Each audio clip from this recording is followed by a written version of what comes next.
Hi friends, welcome back. എല്ലാവർക്കും സുഖമാണെന്ന് വിചാരിക്കുന്നു. ഇന്ന് നമുക്ക് ലൂഫിയെ പറ്റി സംസാരിക്കാം. അധികം ലാഗ് ഒന്നും അടുപ്പിക്കാതെ നമുക്ക് നേരെ വീഡിയോയിലേക്ക് പോകാം.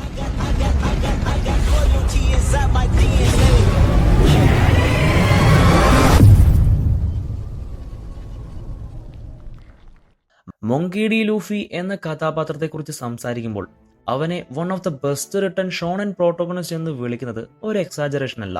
കാരണം അവൻ ഒരു സിമ്പിൾ ആക്ഷൻ ഹീറോ മാത്രമല്ല, അവൻ ഫ്രീഡം എന്ന കോൺസെപ്റ്റിന്റെ ലിവിങ് എംബോഡിമെന്റ് ആണ്. പൈററ്റ് കിങ് ആകുക എന്നതാണ് അവന്റെ ഡ്രീം. പക്ഷേ അത് പവറിന് വേണ്ടിയോ ഫെയിമിന് വേണ്ടിയോ അല്ല, കംപ്ലീറ്റ്ലി ഫ്രീഡത്തിന് വേണ്ടിയാണ്. Pirate king means the most free person on the sea എന്ന അവന്റെ ഐഡിയോളജി തന്നെ അവന്റെ ക്യാരക്ടർ കോറിനെ വ്യക്തമാക്കുന്നു. പല ഷോണൻ ഹീറോസും സ്ട്രോങ്ങസ്റ്റ് ആകാൻ ശ്രമിക്കുമ്പോൾ ലൂഫി സ്ട്രോങ്ങസ്റ്റ് ആകുന്നത് ഫ്രീഡം നേടാൻ വേണ്ടി മാത്രമാണ്. ലൂഫിയുടെ റൈറ്റിംഗിൽ ഏറ്റവും ഇംപ്രസീവ് ആയ കാര്യം അവന്റെ കൺസിസ്റ്റൻസിയാണ്. 1000-ലധികം ചാപ്റ്റേഴ്സ് കഴിഞ്ഞിട്ടും അവന്റെ കോർ പേഴ്സണാലിറ്റി ഇതുവരെയും ചേഞ്ച് ആയിട്ടില്ല. Child like innocence, fearless attitude, pure heart, ഈ ക്വാളിറ്റീസ് ഒക്കെ തുടക്കം മുതൽ ഇതുവരെയും നമുക്ക് കാണാൻ സാധിക്കുന്നതാണ്. എന്നാൽ അവൻ ഇമ്മച്ചുവർ അല്ല. ഇമോഷണൽ ഇന്റലിജൻസ് വളരെ ഹൈ ആണ്. അവന്റെ ഫ്രണ്ട്സ് സഫർ ചെയ്യുമ്പോൾ അവൻ അത് ഡീപ്ലി ഫീൽ ചെയ്യുന്നുണ്ട്. നാമിയുടെ ആർലോങ് പാർക്ക് മൊമെന്റ്, റോബിന്റെ എനിസ് ലോബി ഡിക്ലറേഷൻ, ഈ സീൻസിൽ ലൂഫി കുറച്ച് വേർഡ്സ് മാത്രമേ സംസാരിക്കുന്നുവെങ്കിലും അവന്റെ ആക്ഷൻസ് അവിടെ ലൗഡ് ആയിരുന്നു. സ്റ്റോറി പ്രോഗ്രഷൻ നോക്കുമ്പോൾ ലൂഫി ഒരു ടിപ്പിക്കൽ പെർഫെക്റ്റ് ചോസൺ വൺ ആയി പോർട്രേ ചെയ്തിട്ടില്ല. അവൻ പലപ്പോഴും തോറ്റുപോയിട്ടുണ്ട്. എസ്പെഷ്യലി മറൈൻഫോർഡ് ആർക്കിൽ ഏസിനെ രക്ഷിക്കാൻ കഴിയാതിരുന്ന സംഭവം അവന്റെ ബിഗ്ഗസ്റ്റ് ഇമോഷണൽ ബ്രേക്ക് ഡൗൺ ആയിരുന്നു. ആ ഒരു ലോസ് അവനെ മെന്റലി ഷാറ്റർ ചെയ്തു.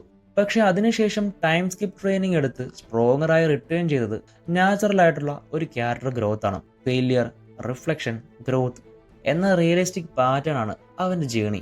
ലീഡർഷിപ്പ് ആസ്പെക്റ്റിൽ ലൂഫി ഒരു ട്രഡീഷണൽ ക്യാപ്റ്റൻ അല്ല. അവൻ സ്ട്രിക്ട് റൂൾസ് ഇമ്പോസ് ചെയ്യുന്നില്ല, മോട്ടിവേഷണൽ സ്പീച്ചസ് ഡെലിവർ ചെയ്യുന്നില്ല. പക്ഷേ ക്രൂ മെമ്പേഴ്സ് അവന് വളരെയധികം ട്രസ്റ്റ് കൊടുക്കുന്നു.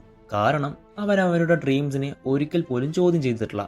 സോറോയുടെ അംബീഷൻ, സാൻജിയുടെ ഓൾ ബ്ലൂ ഡ്രീം, റോബിന്റെ ഹിസ്റ്ററി അന്വേഷിക്കൽ എല്ലാം ഈക്വലി അവൻ റെസ്പെക്ട് ചെയ്യുന്നു. A true leaders controls others എന്നല്ല, instead he supports them. That is Luffy's leadership style. ഇനി മോറൽ പെർസ്പെക്റ്റീവിൽ ലൂഫി വളരെയധികം യൂണീക്കാണ്.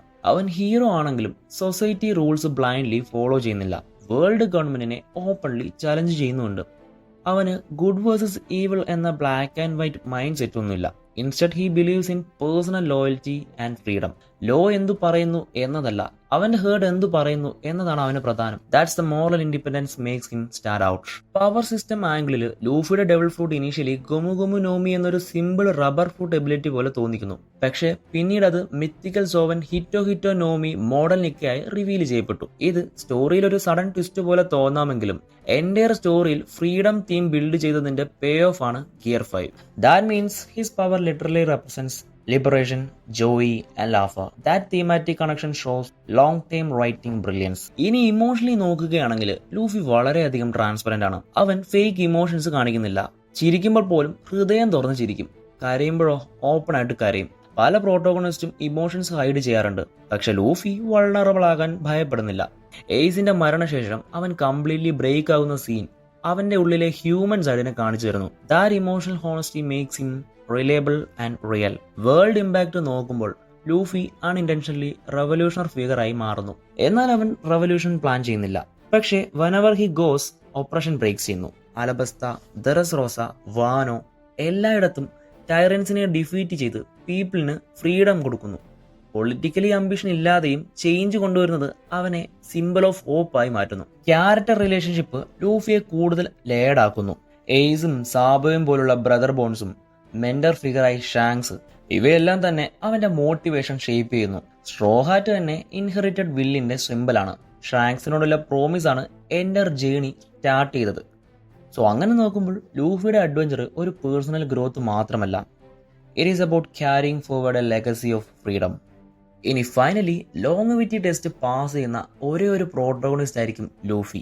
കാരണം 2 പതിറ്റാണ്ടിലധികം സീരിയലൈസേഷൻ ഉണ്ടായിട്ടും ഓഡിയൻസ് കണക്ഷൻ ഇതുവരെയും വീക്കായിട്ടില്ല. അതിന്റെ പ്രധാന കാരണം അവന്റെ ക്യാരക്ടർ എവല്യൂഷൻ തന്നെയാണ്. പക്ഷെ എന്നിരുന്നാലും അതിലെ എസൻസ് നഷ്ടമാകുന്നില്ല.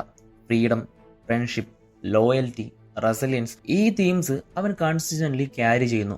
അതുകൊണ്ടാണ് Monkey D Luffy solidly one of the best written shonen protagonist in anime and manga history എന്ന് കോൺഫിഡൻ്റ്ലി പറയാൻ കഴിയുന്നത്. സോ ഓവറോൾ ഈ ഒരു വീഡിയോ പറ്റിയിട്ട് നിങ്ങൾക്ക് എന്തെങ്കിലും പറയാനുണ്ടെങ്കിൽ let me know in comments. Sayonara.